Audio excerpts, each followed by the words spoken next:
Hey all, the Chang here with a product review on TK Customs clips. But before we get into that, please give us a thumbs up and a subscribe, help us out with that algorithm, and then click that bell notification icon off to the right so that you can get notified of any new content that we might post.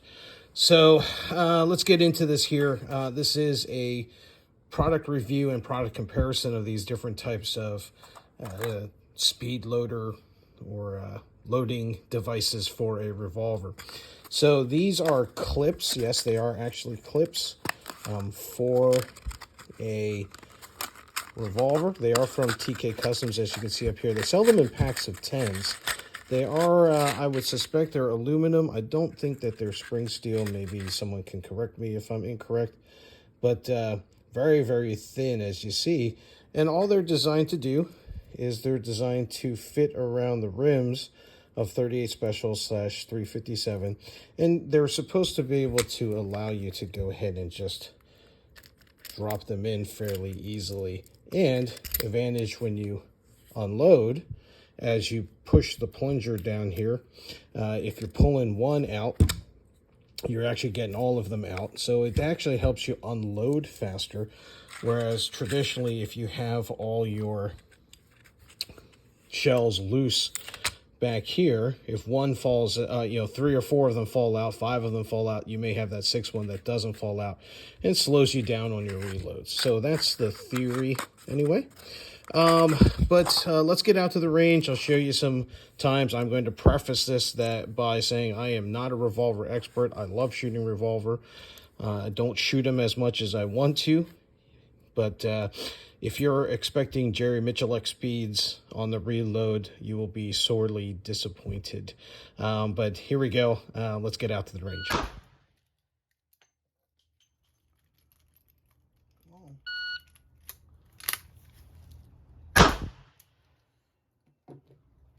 All right. So if you guys can see that, it says 7.63.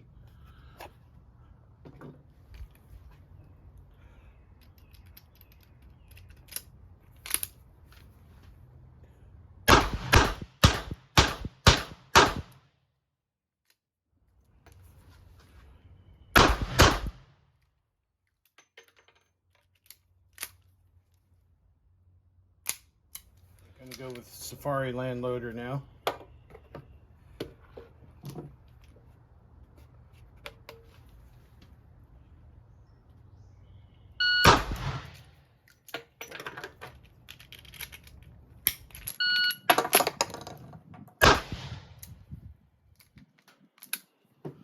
All right, looking at the time, you guys can see that 6.74 with the Safari here.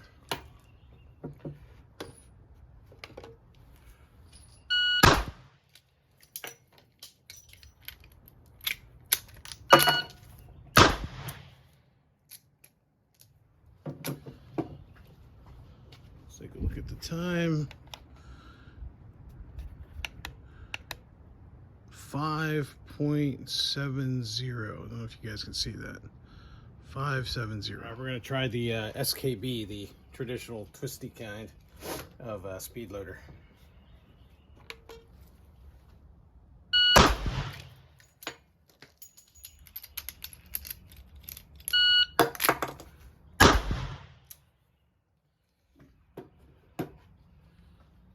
All right, looking at 642. You guys see that? 642. Out of all of these, the Speedbeez is the easiest to load. All I have to do is place the cartridges right inside their spots. And if I don't have the special loading tool, all I have to do is press them in. This spring helps the carrier go over top of the rim, and they are nice and loaded. Probably hardest to load is going to be the Safariland. You know, of course, they've got slots cut into them, so I can go ahead and throw that ammo in there. The issue is now I've got to kind of hold these in place, push down here, and I've got to make sure I twist the body here, and sometimes it catches, sometimes it doesn't. I'm used to loading this, so I got this to catch, but this is a bit more awkward than the Speedbeez. The clip is probably the most difficult to load, as I have to get the rim to engage in these little semicircles, and they don't just slide in. They kind of slide in, but then I've got to really get a lot of force behind them to get them to snap into place. You guys heard that. And then taking them out, of course, is kind of a pain as well. So once you start bending these, this is why they sell them in packs of 10s. You start bending these, and they're pretty much useless. They don't work well.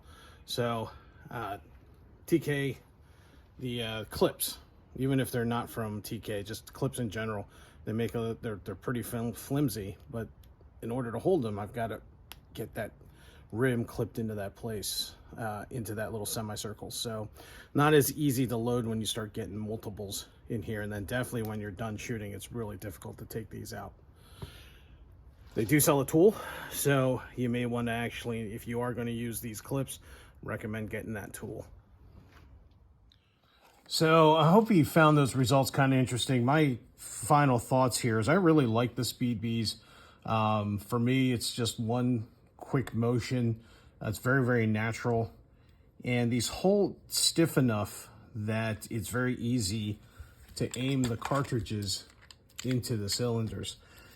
The TK Customs, even though I like how they work on the unload, the clips on the snap caps, they work okay. I think I'm gonna have to, with the live ammo, as you guys saw in the videos, having a lot of trouble.